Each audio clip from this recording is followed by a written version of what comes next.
प्रकरण 3 बल व दाब. प्रश्न 1. न्यूटनचा गतिविषयक पहिला नियम कोणता? स्थिर वस्तूवर बल कार्यरत नसेल तर ती स्थिरच राहते. गतिमान वस्तूवर बल कार्यरत नसेल तर ती त्याच वेगाने व दिशेने पुढे जात राहते. प्रश्न 2. वस्तूवर बल कशामुळे प्रयुक्त होते? दोन वस्तूंच्या मधील आंतरक्रियेमधून. प्रश्न 3. वस्तू पृथ्वीकडे कशामुळे आकर्षित होतात? गुरुत्वीय बलामुळे. प्रश्न 4.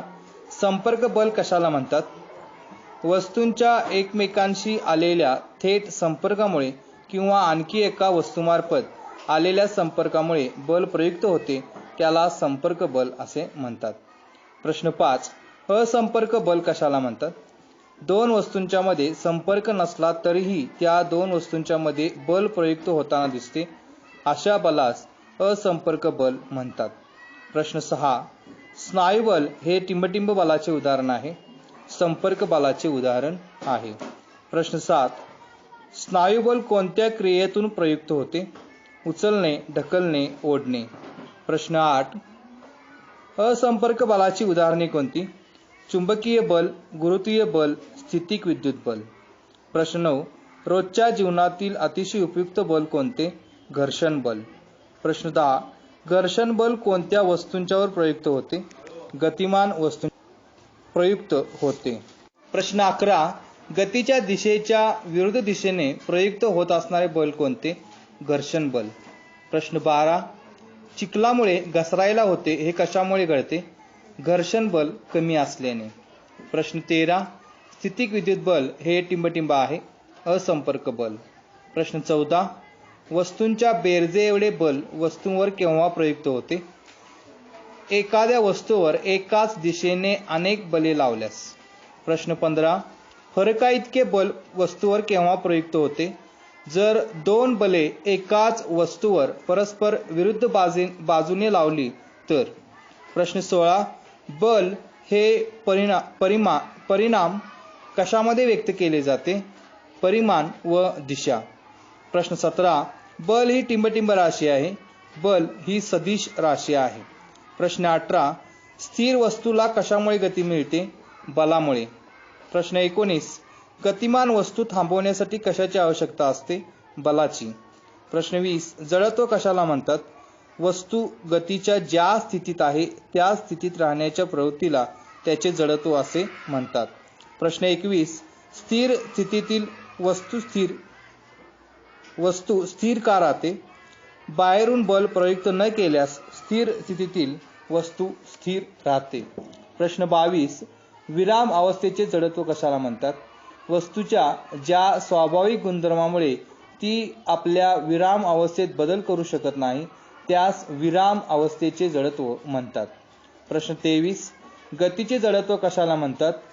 वस्तूच्या ज्या स्वाभाविक गुणधर्मामुळे गतिमान अवस्थेत बदल होऊ शकत नाही. प्रश्न 24. दिशेचे जडत्व कशाला म्हणतात? वस्तूच्या ज्या स्वाभाविक गुणधर्मामुळे ती आपल्या गतीची दिशा बदलू शकत नाही यास दिशेचे जडत्व म्हणतात. प्रश्न 25. दाब कशाला म्हणतात? एकक क्षेत्रफळावर लंब दिशेत प्रयुक्त असणाऱ्या बलास दाब म्हणतात. प्रश्न 26. दाबाचे सूत्र कोणते? दाब बरोबर बल छेद ज्यावर प्रयुक्त केले आहे ते क्षेत्रफळ. प्रश्न 27. बलाचे SI पद्धतीतील एकक कोणते? न्यूटन. प्रश्न 28. क्षेत्रफळाचे एकक कोणते? मीटरचा वर्ग, चौरस मीटर किंवा चौरस सेंटीमीटर. प्रश्न 29. दाबाचे एकक कोणते? न्यूटन पर चौरस मीटर. प्रश्न 30. पास्कल कशाला म्हणतात? न्यूटन पर मीटर स्क्वेअर याला पास्कल असे म्हणतात. प्रश्न 21. एक बार म्हणजे किती?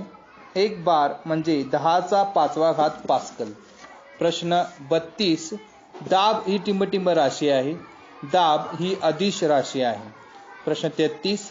हवेत ठेवलेल्या सर्व स्थायू पदार्थावर टिंबटिंब दाब असतो, हवेचा दाब असतो. प्रश्न 34. सर्व द्रव आणि वायू यांना कोणती संज्ञा आहे? द्रायू.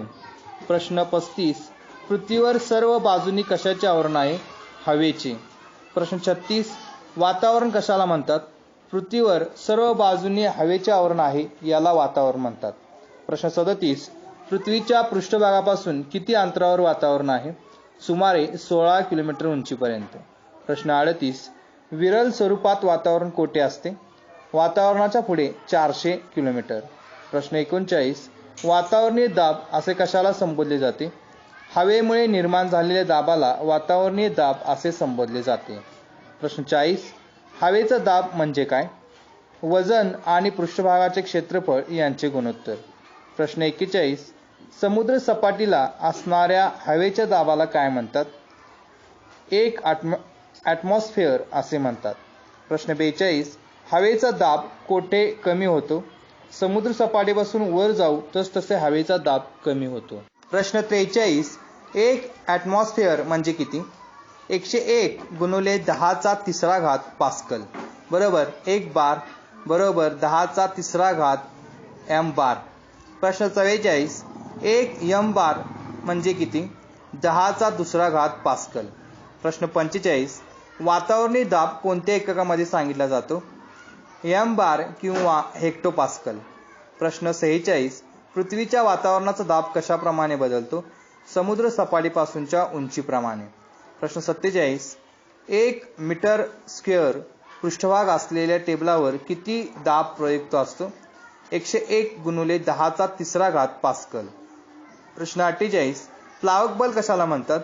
पाण्यात किंवा अन्य द्रवात किंवा वायूत असलेल्या वस्तूवर वरच्या दिशेने प्रयुक्त बलाला प्लावक बल असे म्हणतात. प्रश्न 49. वस्तूचे वजन कमी झाल्याचे केव्हा जाणवते? प्लावक बल प्रयुक्त होत असताना. प्रश्न 50. गोड्या पाण्याच्या तलावात पोहण्यापेक्षा टिंबटिंबमध्ये पोहणे सोपे जाते समुद्राच्या पाण्यात.